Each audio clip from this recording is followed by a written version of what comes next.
이제 창세기 23장으로부터 시작해서 24장에 이르기까지 내용은 11장부터 시작하는 이 아브라함의 이야기가 마무리가 되고 있는 장면을 우리가 볼 수가 있습니다.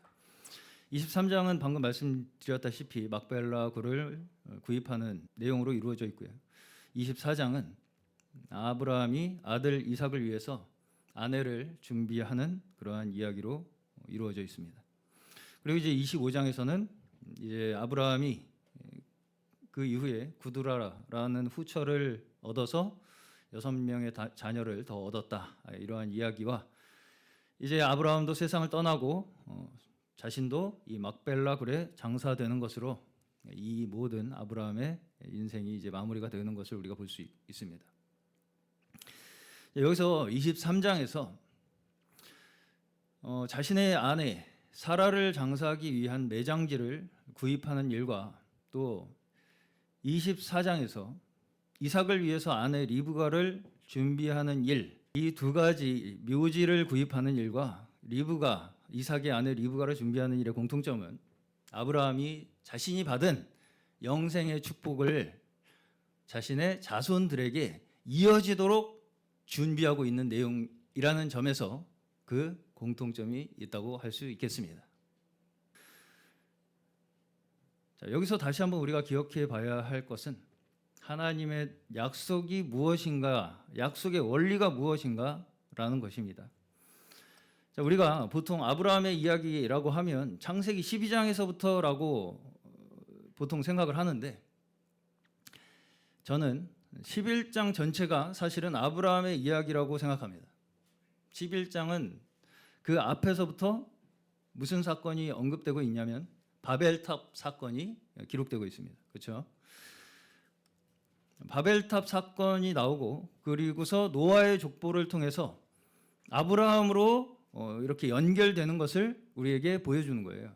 바벨탑 사건으로 해서 노아의 족보를 통해서 아브라함으로 이 모든 역사가 이어지고 있다라는 것을 우리에게 확인시켜주고 있는 것입니다. 자, 다시 말해서 더 그 전으로 올라가서 홍수 심판 이후에 노아와 노아의 아들 세 아들 셈과 함과 야벳 이 세 아들로 이루어진 후손들, 이 후손들 또한 결국은 아담의 범죄의 결과에서 벗어나지 못하고 있다고 하는 이 배경으로서 아브라함이 부르심 받은 이야기가 근거로 제시되고 있는 것입니다. 노아의 세 아들로 말미암아서 우리가 확인할 수 있는 것은 인류가 아담의 범죄에서 벗어나지 못하고 있다는 것을 우리가 확인할 수가 있는 거예요. 자, 물론 여기 이제 보시면 셈과 함과 야벳의 이야기에서 노아가 술 취해서 벌거벗고 있는 것을 그렇죠? 다 잘 아시는 사건이죠. 누구와 누구는 가렸나요? 셈과 야벳은 가렸고 함은 그 일을 가볍게 여겼습니다. 드러냈죠. 그럼으로써 축복과 저주가 그들에게 각각 주어집니다. 자, 이 이야기를 우리는 보통 좀 아버지가 부족하더라도 덮어줘라 뭐 이런 이제 식으로 많이 받아들이는데 뭐 그런 의미도 없다고 말할 수는 없겠지만 이것이 이제 잘못 해석되게 되면 어떻게 우리가 받아들일 수가 있냐면 실제로 이 세 자녀를 인종으로 구분을 하는 이 해석도 있습니다. 백인, 황인, 흑인으로 해가지고 어떤 인종은 그래서 저주를 받았다 뭐 이런 이제 근거로 삼는 경우가 있는데 그것을 말하기 위한 것이 아니고요. 자, 여기서 이 이야기가 기록된 것 또한 사실은 그 어떤 택함 받을 만한 조건이 사람에게 있다는 것을 말하기 위한 것이 아닙니다. 여기서 보시면 자신들이 겪어온 인생 속에서 하나님께서 지금 어떻게 일하고 계신가 이것에 대한 감각이 누구에게 있는가에 대한 이야기예요. 어떤 것이 하나님이 일하신 일에 대해서 감각을 가지고 있는 사람의 행동인가를 나타내는 것이 이 셈과 함과 야벳의 사건에서 우리에게 보여주는 거라고요. 자, 다시 말해서 여기서도 어느 정도 우리가 믿음이 무엇인가에 대해서 어느 정도 그 흔적을 발견할 수가 있습니다. 자, 셈과 야벳은 한마디로 무엇이냐면 하나님의 심판이 왜 우리에게 임했느냐. 이 벌거벗었다는 표현이 그 앞에 어디서 나옵니까? 아담과 하와가 자기들이 벌거벗었다는 것을 인식하는 데서 시작하잖아요. 이게 어디서 나옵니까? 또 성경의 마지막 라오디게아 교회에서 나오죠. 자신들의 벌거벗은 수치를 알지 못하고 오히려 스스로 부유하다고 자랑하는 자들이 라오디게아 교회였습니다. 아시죠? 아신다고 생각하고 구절은 찾지 않겠습니다. 수치를 알지 못해요. 나의 벌거벗음을 알지 못하는 것이 우리의 타락한 인간이 가지고 있는 모습이라는 것입니다. 그것이 우리의 저주의 근원이 된다는 거예요. 그렇죠? 그것을 인식하는 자들, 벌거벗은 수치를 가리는 것이 우리가 어떤 저주에 처해 있는가를 아는 사람들의 행동이라는 거예요. 근데 그걸 모르는 사람들은 어때요? 벌거벗은 걸 자랑스러워만 떠들고 다닌다는 거죠. 그것이 스스로 부유하다고 생각하는 것입니다. 한마디로 그 이전의 노아 홍수 사건까지도 사실은 얼마나 인류가 부패해서 더 이상 우리 스스로의 힘으로는 회복될 수 없는 상황에 처해 있는가를 우리에게 보여줌으로써 아브라함이라는 인물을 통해서 믿음이 얼마나 우리에게 필요한가를 드러내시는 것입니다. 아브라함에게 믿음을 가르치시면서 계시하심으로써 우리 인류에게 지금 이 시점에 믿음이라는 것이 얼마나 필연적으로 필요한 것인가, 이것을 우리에게 가르치시는 거예요. 누구는 어떻고 누구는 어떻고가 아니고 우리 모두가 소망 없는 인생 가운데 하나님께서 우리에게 믿음을 가르치심으로써 그제서야 우리에게 뭐가 시작돼요? 소망이 시작된다는 것입니다. 뭐에 대한 소망이요? 생명에 대한, 영생의 소망에 대한 믿음이 시작된다는 것입니다. 이것이 바로 하나님의 역사를 우리의 믿음의 근거로, 그렇죠? 하나님께서 하신 일에 대한 기억을 우리의 근거로, 우리의 행동의 근거로 둔 믿음의 자세라고 말할 수 있습니다.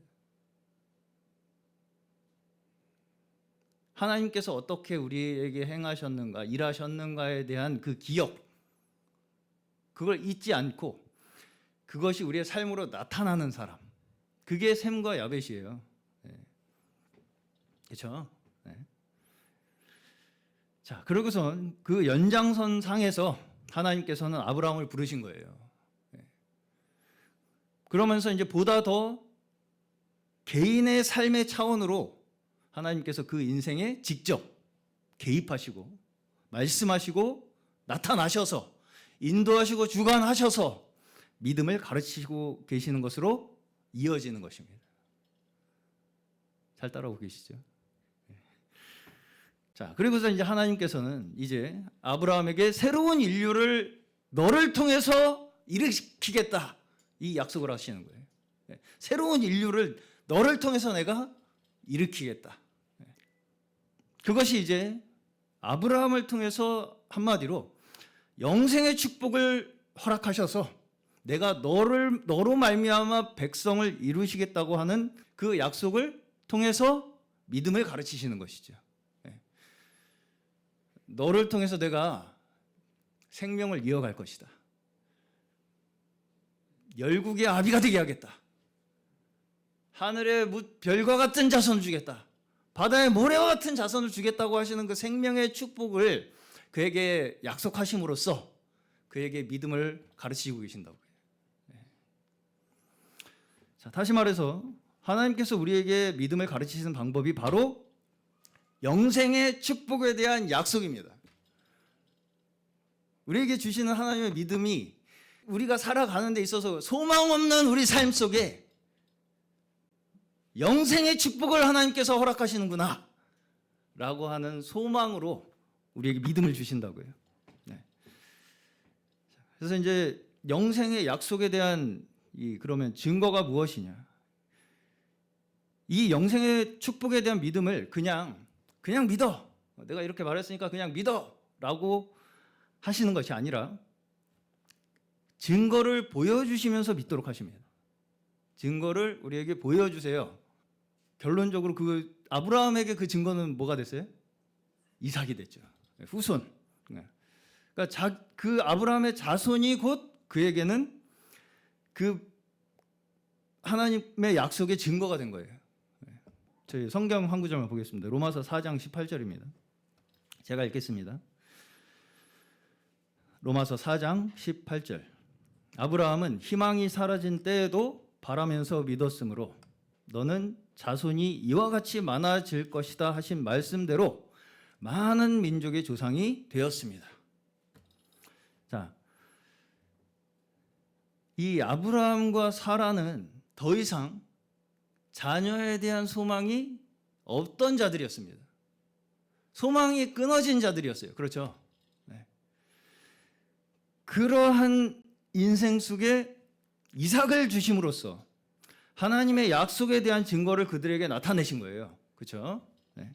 자, 그러면 여기서 한 가지 우리가 생각해 봐야 될 게 뭐냐? 아브라함과 사라가 그 약속을 한 번에 굳게 믿었습니까? 자기들 스스로 말씀을 이루보겠다고 하다가 여종으로부터 이스마엘을 낳았습니다. 또 아브라함은 좀 자기가 위험 상황에 닥치기만 하면 아내를 팔아먹어버립니다. 그렇죠? 자, 근데 그때마다 하나님께서는 다시 한번 아브라함에게 약속을 상기시켜 주시고 사라에게 약속을 상기시켜 주시면서 또 아브라함이 아내를 팔아먹으면 되찾아 주시고 팔아먹으면 되찾아 주시고 그들이 약속을 잘못 이해해서 낳은 심지어 그 이스마엘 또한 그것이 그의 저주로 끝나지 않도록 하여 주시면서 그렇죠? 너 끝났어 이제 끝. 넌 끝이야. 라고 하지 않으시고 심지어 그 이스마엘조차 저주로 끝나지 않도록 하심으로써 그들에게 믿음을 가르치고 계시는 거예요. 네. 그러면서 이제 결론적으로 하나님께서 자신의 약속의 증거로 주신 것이 이삭입니다. 그렇죠? 네. 살면서 아브라함이 싸지른 똥을 다 잘 치워주시고 결론적으로 하나님께서 그에게 목적하신 그 믿음을 가르치시기 위해서 약속의 증거로 이삭을 주셨다고요. 창세기 15장을 보시면 성경에서 처음으로 믿음이라는 단어가 등장합니다. 15장 5절을 보시면요. 하나님께서 아브라함에게 하늘의 뭇별들을 보여주시면서 내 자손이 이와 같을 것이다 라고 말씀하시니까 아브라함이 믿었다. 이렇게 말씀이 나오죠. 그러고서 이제 이 믿음으로 하나님께서 그를 의로 여기셨다고 말씀합니다. 자, 근데 이 말씀 직후에 보시면 아브라함은 여전히 하나님께 증거를 요구합니다. 내가 어떻게 하나님 그 말씀을 믿을 수 있겠습니까? 자, 우리가 생각하기에 아브라함 정도 되는 이 믿음의 조상이라고 불리울 정도 되면 한 번에 그냥 딱 알아듣고 그냥 그렇죠.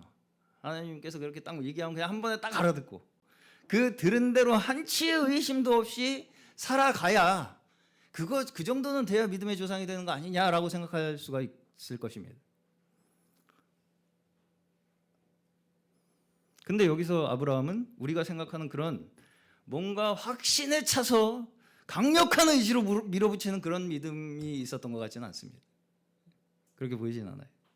자, 그러면 여기서 하나님께서 확인하셨다고 하시는 이 아브라함의 믿음은 무엇이었을까? 이것을 한번 우리가 깊이 생각해 볼 필요가 있습니다. 자, 이 장면을 다시 한번 잘 생각해 보시기를 바라겠습니다. 자, 아브라함은 아직 하나님께서 정확하게 나를 통해서 뭘 하시겠다고 하시는지 잘 이해하지 못하고 있어요. 나를 통해서 민족을 이루시겠다고는 하시는데 그게 솔직히 어떻습니까? 머릿속에 잘 상상도 안 되고 이게 어떻게 하시겠다는 건가? 나 애도 없는데 지금 가능할 것 같지도 않고. 그런 아브라함을 데리고 어떻게 했어요? 하나님이 데리고 나가셔서 하늘의 무별들을 봐라. 뭐예요 이게? 시청각 자료죠. 시청각 자료. 하늘의 무별들을 봐라. 네가 저 별들을 셀 수 있느냐? 셀 수 있습니까? 없습니까? 못 세죠. 그 말씀을 듣고서 아브라함이 속으로 어떻게 생각했겠습니까? 아, 내가 셀 수 없는 게 있구나. 그렇죠? 아, 이 세상이 무한하구나.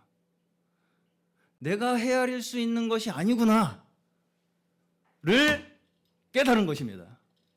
한마디로 아브라함이 지금 하나님의 말씀에 이미 설득됐어요? 안 됐어요? 됐죠. 무한한 하늘을 바라보며 하나님이 하실 수 있을 것이라고 하는 그 하나님의 말씀에 이미 그는 설득이 된 거라고요. 여기서 아브라함이 증거를 요구한다는 것은 그 마음 가운데에 하나님께서 주시겠다고 하시는 그 영생의 축복에 대한 소망이 생겼다는 것을 의미하는 것입니다. 무슨 말씀인지 이해가시죠? 증거를 달라는 거는 그걸 얻고 싶다는 거예요. 그렇죠? 네. 자, 믿음을 제가 한마디로 정의하겠습니다. 자, 믿음. 영생의 약속에 대한 소망으로 압도된 양심의 동의. 어렵죠, 좀. 네. 이 하늘의 뭇별들을 보면서 아브라함은 압도가 된 거예요. 그 양심이. 내가 이 세상을 다 헤아릴 수 없구나라고 하는 그 양심의 동의가 하나님께서는 믿음으로 보신 거예요. 그의 믿음으로. 자, 지금 아브라함에게 하늘의 뭇별을 보여주시며 너의 후손이 이와 같을 것이라고 하시는 이 말씀이 한마디로 무슨 약속이에요? 영생의 약속이죠.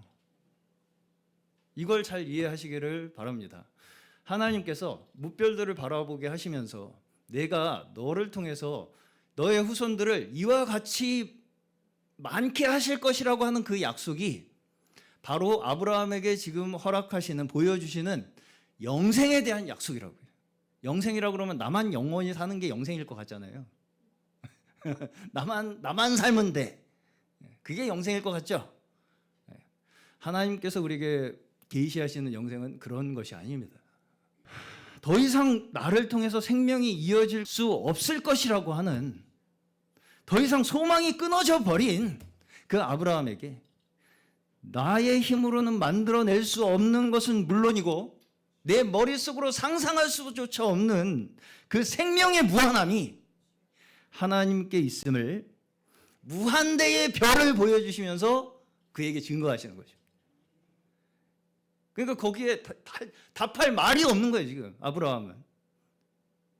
그걸 어떻게 합니까가 아니라 그걸 나한테 어떻게 이루실 것인지 나에게 확인을 시켜주십시오잖아요, 지금. 그거 저 얻고 싶습니다. 네. 확인을 시켜주시는 거예요. 증거하시고 확인시켜주시고. 네. 여기에 아브라함이 설득되어 압도된 것입니다. 네. 그것이 믿음이라는 거예요. 내가 선택하는 게 믿음이 아닙니다.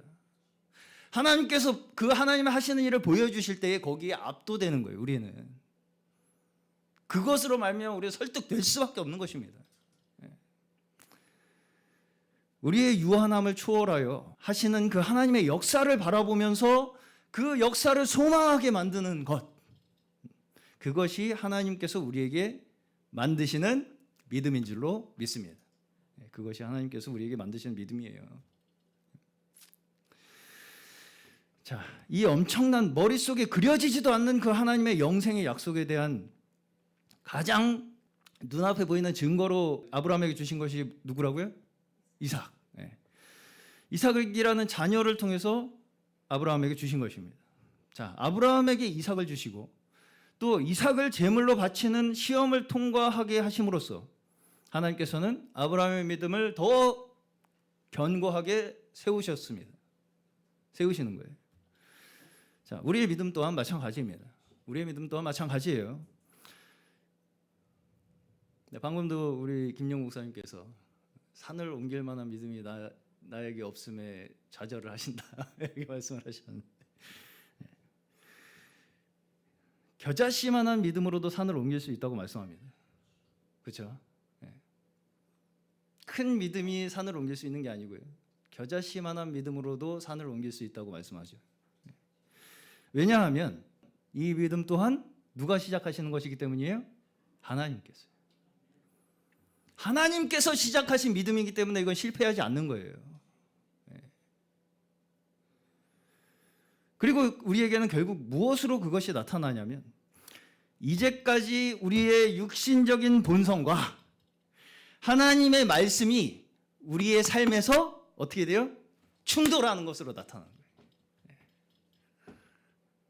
자, 사실은 그 충돌이 일어나고 있다는 그 자체가 이미 우리의 마음속에 하나님의 말씀에 대한 동의가 일어나고 있다는 걸 얘기하는 거예요. 그냥 단순하게 표현하겠습니다. 불택자들은, 택함이 없는 자들은 하나님의 말씀을 우습게 여겨버리고 말도 안 되는 말이라고 비웃어버립니다. 조롱해버려요.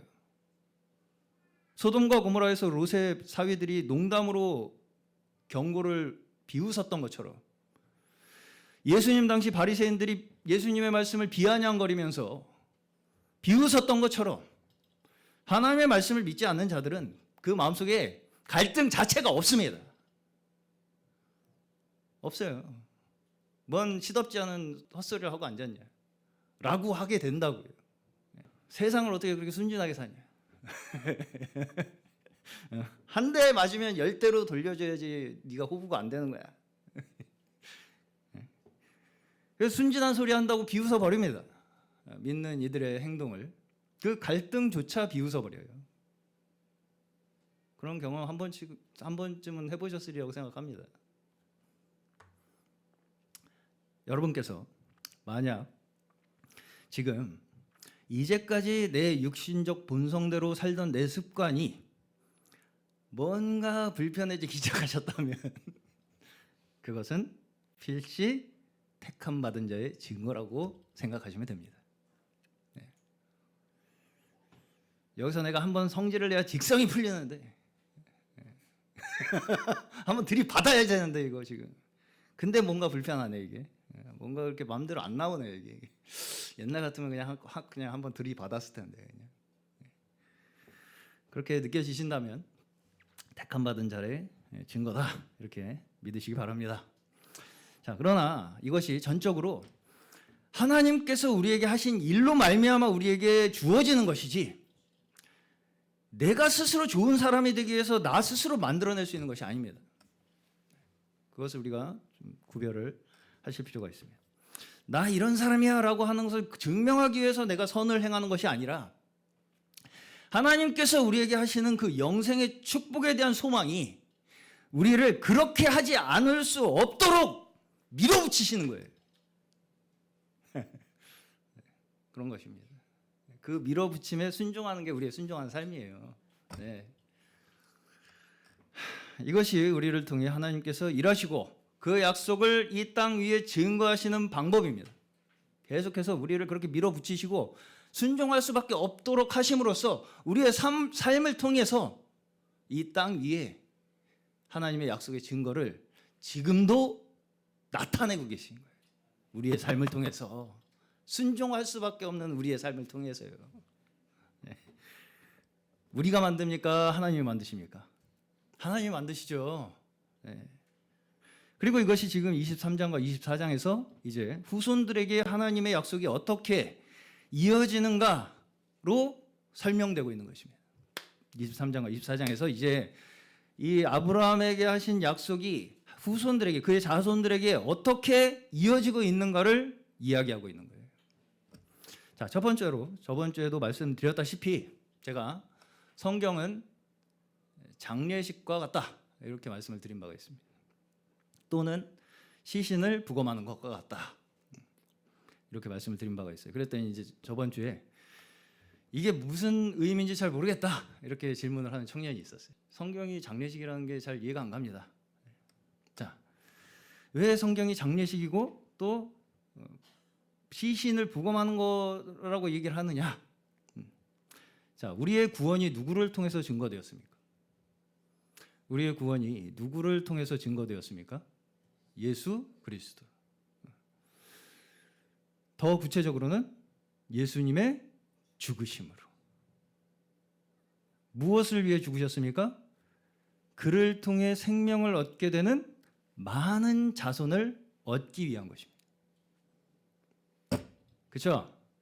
예수 그리스도께서 순종하신 그 삶을 통해서, 그리고 그로 말미암아 죽으심을 통해서 얻게 되는 수많은 생명의 자손들을 위한 죽음이었습니다. 그래서 우리는 성찬 때마다 예수 그리스도의 죽으심을 기념하는 것입니다. 한마디로 우리는 매일이 예수 그리스도의 죽음 앞에서 사는 자들입니다. 예수의 죽음을 우리의 몸에 짊어지고 사는 자들입니다. 그러면 예수님의 죽음은 우리에게 무엇을 남깁니까? 하나님께서 어떻게 우리와 함께 하시고, 하나님께서 어떻게 우리를 인도하시고, 하나님께서 우리를 어떻게 구원하셔서 우리를 믿고 순종하게 하심으로 많은 생명을 얻도록 하시는가, 이것을 우리에게 남기신 거예요. 네. 바로 이것이 지금 아브라함 또한 자신의 후손들에게 남기고 싶어하는 메시지입니다. 내 삶을 통해서 나타나신 하나님, 내 죽을 몸 가운데 담으신 생명, 그게 너야. 그렇죠? 맞습니까? 네. 성경에서 이스라엘의 정체성을 언급할 때 자주 사용되는 것이 아브라함, 이삭, 야곱의 하나님이라는 수식어입니다. 이것이 아브라함, 이삭, 야곱이 위대한 인물이라는 뜻이 아닙니다. 아니에요. 바로 이 아브라함, 이삭, 야곱의 하나님이라는 의미는 하나님께서 그들의 인생에 직접 개입하시고 그 죽을 목숨 가운데 생명을 이어가시도록 하셨듯이 지금 우리에게도 그와 같이 함께하고 계시다는 믿음의 백성으로서의 정체성을 우리에게 말씀하시는 것이 아브라함, 이삭, 야곱의 하나님이라는 뜻이에요. 우리 아브라함, 이삭, 야곱의 하나님의 우리 또한 우리의 하나님이심을 믿으시기 바랍니다.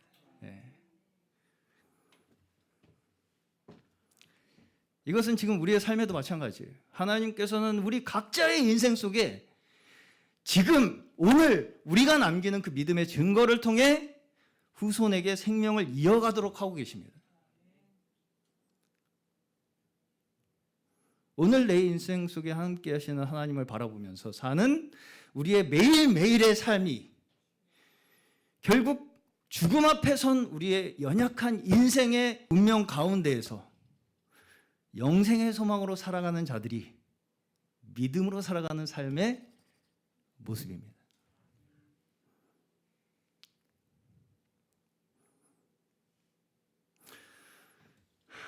우리가 그렇게 우리의 인생을 죽음 앞에서 믿음으로 남겨지기 위해 사는 그 삶 자체가 영생의 소망으로 축복을 누리며 살아가는 우리의 믿음의 삶이에요. 그 자체가요. 죽음 앞에서 우리의 삶이 믿음으로 남겨지기를 소망하는 그 삶, 그것이 우리가 영생의 축복을 누리며 사는 삶이라고요. 그리고 이것이 23장과 24장에서는 이게 마음속에서만 그냥 우리 마음속에서만 일어나는 일이 아니라 주변 사람들과의 관계 속에서 어떻게 일어나는가를 보여주고 있는 것입니다. 세상 속에서. 자, 아브라함은 땅 주인이 23장 저번 주에 읽으셨기 때문에 아실 것이라고 생각하고 그냥 설명을 하겠습니다. 땅 주인이 그냥 공짜로 사용하라고 계속 그냥 쓰세요. 그냥. 어르신 그냥 쓰세요. 라고 하는데도 굳이 얼마냐. 안 된다. 나 공짜로 못 산다. 그래가지고 이제 결국 뭐라고 하냐면 은 400세겔인데 안 받을게요. 돈 내라는 건가요? 말라는 건가요? 굳이 값을 치르고 살려고 합니다. 자, 우리 같으면 그래도 내가 인생을 잘 살았구만. 나를 알아보네 잘. 그래 알았어. 내가 네 마음 봐가지고 써줄게. 라고 좋아를 할 텐데 이것을 굳이 돈을 주고 그것도 부르는 대로 다 주고 이제 그 뒤에 보시면 다윗이 아리우나의 타작마당을 그게 벌써 한 대략 1000년 후의 일인데도 이거보다 훨씬 싸게 삽니다. 아마 이 아브라함이 바가지를 썼을 가능성이 커요. 근데도 안 깎아요. 좀 그건 비싼 거 아니? 그냥 부르는 대로 줘버립니다. 그 이유가 무엇일까? 한번 생각해 봐야 되겠죠. 자, 아브라함은 지금 자신을 통해서 하신 그 하나님의 역사에 대한 의미가 추후에라도, 그렇죠? 내가 죽은 후에라도 자손들에게 퇴색되지 않도록 하는 것이 더 중요했던 거예요. 공짜로 샀다가 이거 우리가 선심 쓴 거야, 니네들한테. 이렇게 될 수 있잖아요. 얼마든지. 확정되었다는 말이 2번이나 나와요. 23장에 보시면 아브라함의 땅으로 확정되었다. 네. 그러니까 내가 대가를 들여서 이 세상 속에서 우리의 지경을 확보한다는 거예요. 공짜로 얻는 게 아니고요. 자, 여기서 하나님께서 아브라함을 통해서 일하시는 원리가 나타나는데요. 첫 번째, 먼저는 하나님께서 직접 아브라함에게 말씀하시고 역사하시죠. 수직적으로 하나님께서 아브라함에게 말씀하시고 역사하시는 그 은혜가 먼저 아브라함에게 임하죠. 그러면 자신에게 임한 그 은혜로 말미암아 하나님께서 자신의 희생을 담보로, 그렇죠? 직접 그의 인생 속으로 뛰어 들어오셔서 그의 인생을 축복으로 바꿔주신 그 은혜로 말미암아 이제는 그 세상 속에서 우리의 소유를 맞바꿈으로써, 그 은혜로 말미암아 우리의 소유를 우리가 맞바꿈으로써, 더 나아가서는 생명까지 맞바꿈으로써 이 믿음이 증거되게 하시는 것입니다. 수평적으로, 수직적으로 하나님의 은혜가 임했을 때 수평적으로 우리는 이 땅에서 하나님의 공의를 행하는 거예요.